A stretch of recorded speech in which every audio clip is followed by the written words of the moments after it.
이제 처음에 이은혜 사건이 넘어왔을 당시에 좀 어떤 수사 상태로 넘어왔는지가 좀 궁금한데요. 예, 그것 좀 말씀해 주시면 감사하겠습니다. 네, 저에게 사건이 넘어왔을 때 경찰이 초동 수사를 잘해서 굉장히 많은 사람을 조사했고 계좌 추적도 했고 조사가 잘 되어 있었습니다. 네, 뭐 조금 미흡한 부분도 있었을 것 같은데 어떤 부분들은 좀 미흡했는지도 설명을 해주시면. 네, 물론입니다. 경찰이 초동 수사를 잘 했지만 검사가 바라보기에는 이 사건 살인죄로 기소해서 유죄를 받아야 되는 사건입니다. 그런데 피의자들의 살인의 범위가 제대로 입증되지 않았습니다. 그래서 기소할 수 없는 상태였고 그래서 경찰도 구속영장을 신청할 수 없는 상태로 저희에게 보낸 겁니다.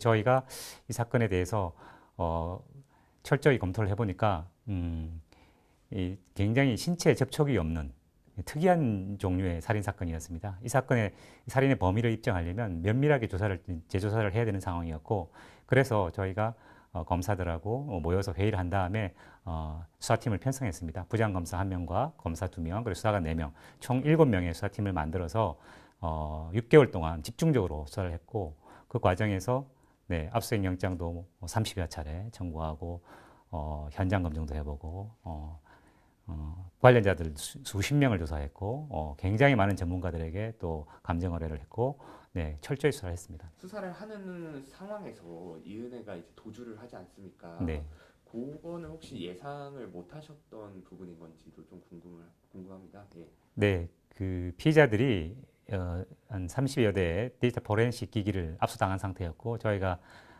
그 분석하는 과정에서 성실하게 참여를 또 했었고 그리고 변호인 선임돼 있었습니다. 그래서 이렇게 바로 도망갈 줄은 저희가 예상 못했죠. 이제 불구속 수사 원칙을 그대로 유지하시면서 수사를 하시던 건데 이제 갑자기 도주를 했던 상황인 거죠. 이 사건 조사할 양이 굉장히 많았습니다. 수회 조사를 해야 되는 상황이었기 때문에 저희가 일단은 불구속 상태에서 수사를 하고 적절한 타이밍에 강제 수사를 검토했는데 그 사이에 도망을 간 것이죠. 이은혜가 이제 도주한 이후에 공개 수배하기 전까지의 상황은 좀 어떤 상황이 이어졌었던 건지도 좀 궁금합니다. 네, 저희가 이은혜와 조연수를 검거하기 위해서 수십 차례 영장을 청구하면서 계좌라든지 통신이라든지 주변 사람들을 조사하고 전국을 이제 다녔습니다. 부산도 가고 서산도 가고 김해도 가고 이런 데 다니면서 그들의 이제 흔적이 남아 있는 곳을 계속 추적했죠. 네, 그들은 계속해서 이제 도망을 다녔고, 네, 그랬습니다. 그러면 그 이은혜와 조현수가 계속 본거지를 옮겨 다니면서 이동을 했다는 걸로 좀 이해를 하면 될까요? 네, 그들이 전국을 다녔던 것 같습니다. 이제 경찰에 협조 요청을 좀 하셨잖아요. 네, 합동 수사팀을 꾸리면서 검거팀을 꾸리면서 그때는 어떤 과정에서 그렇게 합동 수사를 하게 된 건지도 좀 네, 궁금합니다. 예. 저희들이 할 수 있는 노력을 다 동원했지만 검거하기가 쉽지 않다는 판단이 섰고 경찰에 제도적으로 경찰이 검사의 지휘를 받지 않는 상황이기 때문에 도움을 줄 수도 없는 상황이었습니다. 그래서 일단 공개 수사를 전환해서 가는 게 맞다고 판단했고 여러 차례 검토를 거쳐가지고 대검과도 상의하고 해서 공개 심의위원회도 거치고 해서 공개 수사에 하게 되었고 그 이후에는 그 경찰에서 또 협력을 하겠다는 연락이 왔습니다. 그래서 검경 합동 검거팀을 편성해서 수사를 진행했죠. 음, 그러면 그 이후부터는 이게 뭐 어느 정도 자료가 공유된 상태에서 진행이 됐던 건가요? 아니면 네, 역할이 좀 어떻게 됐던 건지 자료가 좀. 전적으로 공유되었고 저희가 파악한 자료를 경찰에게 전적으로 공개했고 경찰도 추가로 입수한 자료를 저희에 보냈고 그래서 강제 수사가 필요한 부분에 영장 청구 같은 경우는 저희가 전담했고 그래서 굉장히 협력이 잘 되었고 서로 이제 협력해서 검거에 성공하게 된 사례입니다. 네. 그 아까 말씀해 주시기로 이제 조금 옮겨 다니는 걸로 저희도 뭐 취재를 했었고 말씀을 해주셨는데 그러다가 이번 일산 여기에 정착하게 된 거는 언제쯤인 걸로 좀 파악이 되셨는지도 좀 궁금한데. 네, 그 부분은 이제 수사 진행 중에 있어서 예, 구체적으로 그거는 말씀드리기가 좀 네. 어렵습니다. 네, 네, 알겠습니다. 도주 과정에서 저희 이제 사람들이 궁금해하는 게 그 조력자 부분이지 않습니까? 네. 이 부분은 뭐 어디까지 좀 확인을 하셨고 어디까지는 뭐 더 수사가 필요한 부분인지 뭐 대략적으로 간략하게만 말씀을 해주시면 감사할 것 같은데. 네, 언론에 알려져 있는 범위에서 말씀드리면 조력자가 존재하고 그 조력자가 어떤 도움을 주었는지 또 그의 고의가 입증되는지를 자세히 살펴봐야 되고 어떤 사람들이 도와주었는지는 살펴보고 있는 상황입니다. 그러면 이게 만약에 제가 알기로는 핵심 쟁점이 되는 부분은 이 이은혜와 조연수가 도주 중이었던 걸 알고 도움을 줬을 때랑 그렇지 않은 상태에서 도움을 줬을 때가 이제 방조 혐의가 적용되는 부분이 다른 걸로 알고 있는데 그 부분도 좀 맞는지 설명을 좀 해주시면 감사할 것 같은데.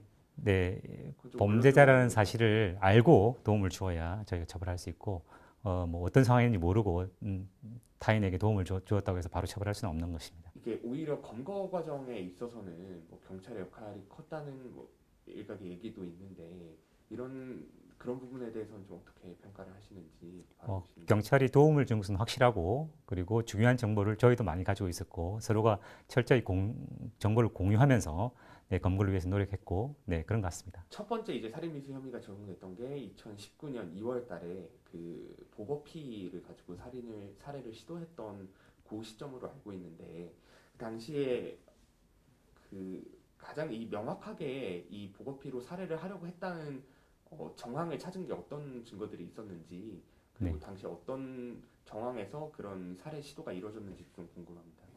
네, 저희가 전면 재수사를 하면서 경찰에서 압수했던 자료들까지 다시 압수했습니다. 그리고 다시 포렌식에서 혹시 놓친 게 없는지를 다 면밀히 보았고, 그 과정에서 어, 피, 어, 조연수와 이은혜의 휴대폰에서 텔레그램을 없앴는데 그걸 복원에 성공했고, 그 내용 중에 보고의 피라든지 뭐 정소라든지 뭐 애라든지 이런 걸 이용해서 네, 피해자를 죽이려고 했던 그런 상황이 서로 대화를 나눈 것이 확인되어서 저희가 살인 시도가 있었구나.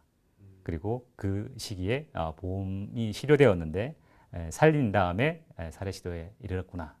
이렇게 이제 확인이 되면서 범죄의 어떤 고의, 살인의 고의를 계획적인 살인이었을 수 있구나. 이런 확신에 조금씩 가지게 됐던 것이죠. 두 번째 같은 경우에 이제 낚시터 사건도 있는데 네. 그 사건은 또 어떤 식으로 살인미수 혐의를 적용하실 수 있었던 건지도 좀 궁금한데요. 예, 그 부분은 알려져 있지 않았었는데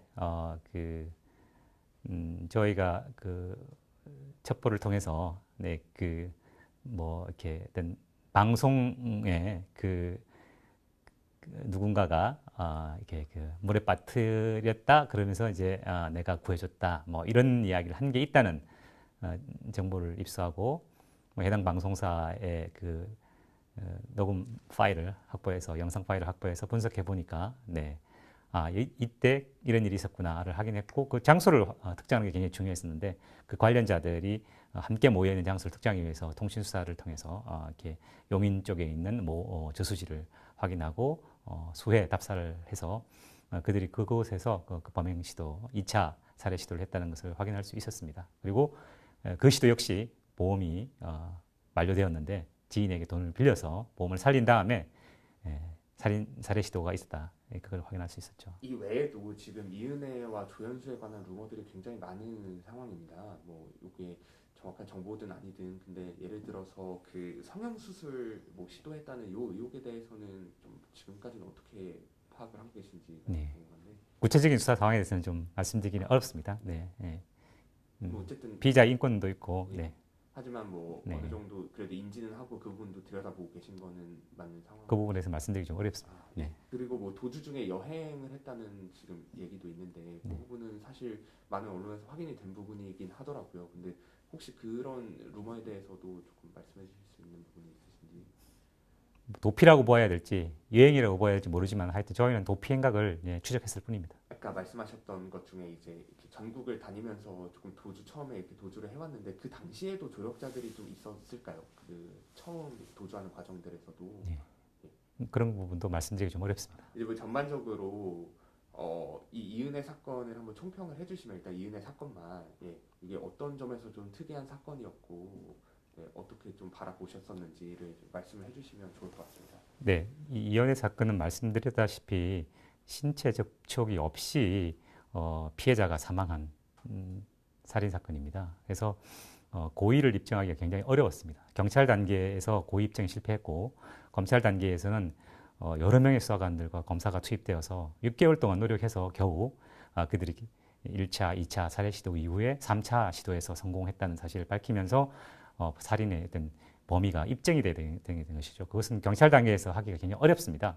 공소유지를 직접 해본 검사들이 주로 그 부분에 집중해서 하는 것이고 초동 수사에서 확보된 여러 증거 자료들을 다 분석하고 그리고 상호 모순되는 것은 없는지 그리고 또 미진한 부분을 계속 찾아내어 가지고 법정에서 판사가 보기에 살인을 한 것이 맞다 이렇게 확신에 이를 수 있을 정도의 증거를 확보해서 법원으로 보내는 게 저희 목표인 것이죠. 그래서 경찰과 검찰이 합동해야만 진실을 밝힐 수 있는 그런 사건입니다. 네. 얘기를 나누다가 조금 문득 궁금한 게 생겼는데 네. 그 이은혜와 조연수가 지금까지 계속 두 명의 피의자가 주체가 돼서 이 3차에 이르는 사례를 모의를 해왔는데 혹시 지금까지 알려진 것처럼 뭐 다른 그 A 씨, 그러니까 이들의 친구인 A 씨 그리고 뭐 밝혀진 건 그 한 명이지만 그 외에 뭐 공범들도 같이 좀 바라보고 계신 건지도 좀 궁금.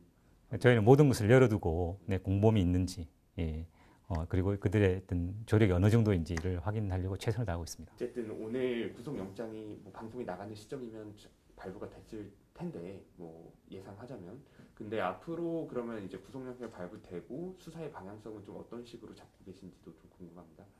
방금 말씀드렸다시피 이 범행 시도가 1차, 2차, 3차로 나누어지게 됩니다. 그리고 그에 관련된 여러 사람들이 있고 그리고 이들이 그들이 어떤 식으로 공모했는지 여부도 밝혀야 되고 굉장히 조사할 내용이 많습니다. 그리고 이 사건의 범죄 피해자인 유족들을 또 조사를 해서 그분들이 이 사건에 대해서 뭔가 조사해 주길 바라는 건 없는지 뭐 그런 것들도 조사에 반영해야 되고 굉장히 할 일이 많습니다.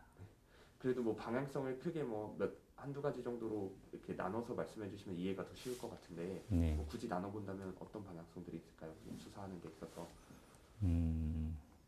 하여튼 여러 달에 걸친 살해 시도가 계속된 것이고 그리고 그 사이에 가담한 사람들이 동행한 사람들이 많습니다. 그들이 범행을 알고 있었는지 여부도 확인해야 되고 그리고 그들의 이 살해 고의는 있는지 개별적으로 각자 다 검토를 해줘야 되는 부분이고 기존에 있던 모았던 증거들이 서로 모순되는 건 없는지 상세히 살펴줘야 되는 그런 상황입니다. 제가 알기로는 이제 뭐 법리상 처음 구속영장이 발부가 되면 10일 동안 구속의 효력이 있는 걸로 알고 있는데 뭐 그 안에 기소까지도 저희가 바라볼 수 있는지 뭐 그러니까 포부까지는 아니지만 뭐 그런 거에 있어서 말씀해 주실 게 있는지 좀 궁금합니다. 네, 살인 사건 저희가 수사도 6개월 했고 구속 기간 10일 만에 기소하는 것은 불가능합니다. 철저히 조사해서 연장해야 될 것이고 조사할 수 있는 것도 모두 조사해서 기소할 예정입니다. 이 사건은 전 국민이 관심을 가진 사건이기도 하지만 지금 현재 돌아가고 있는 이 검수완박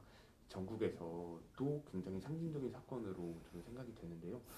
이 사건을 이제 검사님이 직접 수사도 하시면서 검수완박과 관련해서 좀 말씀해 주시고 싶은 게 있으시면 좀 말씀을 해주시면 좋을 것 같습니다. 네, 검수완박이 된 상황을 보면 검사가 이 사건을 송치받아서 3차 살해 시도만 알 수 있게 되니까 그리고 더 이상 할 수 있는 게 없습니다. 그 상태로 기소 여부를 결정해야 되는데 기소하면 이제 범위가 입증이 안 되기 때문에 무죄가 선고되겠죠. 그렇지만 사실 솔직히 말씀드리면 기소를 못 합니다. 무혐의 처리해서 종결했을 것이고 그 피해자 유족들은 평생 악몽에 시달리면서 괴로워했을 것 같습니다. 지금도 많은 살인 사건들이 검사의 손길을 기다리고 있습니다. 70년간 축적된 검사의 역량으로 검찰의 역량으로 진실을 파헤쳐 주기를 바라고 있지만 검수완박이 되면 저희가 하고 싶어도 할 수가 없습니다. 진정으로 국민들을 위해서 이 검수완박이 되는지 묻고 싶습니다. 마지막으로 뭐 추가로 하시고 싶은 말씀 있으시면 편하게 해주셔도 되는데요. 의원님들은 검사가 기록만 봐도 우리 국민들을 재판에 넘기지 않을지 명확하게 판단할 수 있다고 믿으시는 것 같습니다. 그렇지 않습니다. 그런데 검사는 신이 아닙니다. 기록을 보고 관련자를 불러보고 또 추가적인 수사를 해야만이 이 사람이 죄를 지었구나, 법원에 넘겨야 되겠구나를 판단할 수 있는 것이지 기록만 보고 그걸 이렇게 판단하기는 굉장히 어려운 겁니다. 판사님들도 구속진심을 오늘 하지 않습니까? 왜 그 관련자를 불러서 물어봅니까? 기록만 보고 하면 되는데 그 기소보다도 덜 침해적인 영장심사인데 그리고 기소한 이후에도 판사님들 기록만 보면 되지 왜 사람들을 법정에 불러서 물어봅니까? 개별적으로 물어봐야만 심정을 형성할 수 있습니다. 유죄 선고를 하기 위해서는 그런 작업이 필요한 것이죠. 똑같습니다. 검사도 기소를 하기 위해서는 관련자를 불러서 물어봐야 됩니다. 그 작업이 수사라고 말하는 것이고 전 세계적으로 이렇게 소추권을 가지고 검사 이름을 가지든 가지지 않든 소추권을 행사하는 분은 반드시 수사를 해야 됩니다. 하지 않으면 소추를 행사할 수 없습니다. 네. 그리고 경찰 역시 수사를 통해서 많은 증거 자료를 확보하지만 살인 사건 같은 이런 어려운 사건에 대해서는 100% 검사가 기소할 수 있을 정도의 증거를 확보하지 못합니다. 이 이현애 사건을 보십시오. 검사가 6개월 동안 엄청나게 많은 증거를 확보해가지고 범인을 입증해낸 것입니다. 보통 어려운 사건들은 다 그렇습니다. 그렇기 때문에 검사가 수사를 할 수밖에 없는 그런 상황이죠. 이 수사가 안 되었을 때 어떻게 되겠습니까? 많은 살인 사건은 전부 다 무혐의가 되는 것이고 굉장히 국민들한테 피해가 즉각적으로 돌아갈 것입니다. 또 한 가지 예를 든다면 이 성범죄 사건 당사자밖에 없습니다. 한 사람은 성범죄를 당했다고 말씀하시고 한 사람은 성범죄를 저지른 바 없다고 말씀하십니다. 기록만 보고 누구의 진술이 옳은지 어떻게 알겠습니까? 아무나 기소해도 됩니까? 검사가? 전혀 그렇지 않습니다. 이웃나라 일본을 보시면은 기소하는 사건의 관련자를 100% 전부 부릅니다. 하나씩 다 확인해서 유죄 심정을 형성해서 그 사건만 기소를 합니다. 그래서 99% 유죄가 선고되는 것이고 우리나라도 현재 99% 유죄가 선고됩니다. 왜냐하면 검사가 보안 수사를 다 하기 때문입니다. 유죄 심정이 있을 때만 기소하기 때문입니다. 그런데 앞으로 검수완박이 된다면 검사가 함부로 기소할 수 없을 것입니다. 기소율이 상당히 많이 떨어지고 또 법원도 상당히 부담이 될 것입니다. 검사가 실질적인 심사를 하지 않고 수사를 하지 않고 기소를 했기 때문에 법원에서 다 해야 됩니다. 법원의 업무 과정이 굉장히 높아지고 많은 억울한 분들이 법정에 가서 재판을 받아야 됩니다. 검사가 무혐의 처리할 수 있는 사람들이 이런 세상을 진정으로 원하시는 것인지 묻고 싶습니다. 국민들이 즉각적인 피해를 입을 것이고 네, 그 피해가 심각할 것으로 우려됩니다. 네, 감사합니다. 혹시 더 하시고 싶은 말씀은 네, 있으실까요? 마지막으로 한 가지 말씀을 드리면 검사는 국민을 배신하지 않습니다. 네, 검사는 국민을 범죄로부터 제 목이 메는데요. 지키기 위해서 최선을 다할 겁니다. 이상입니다.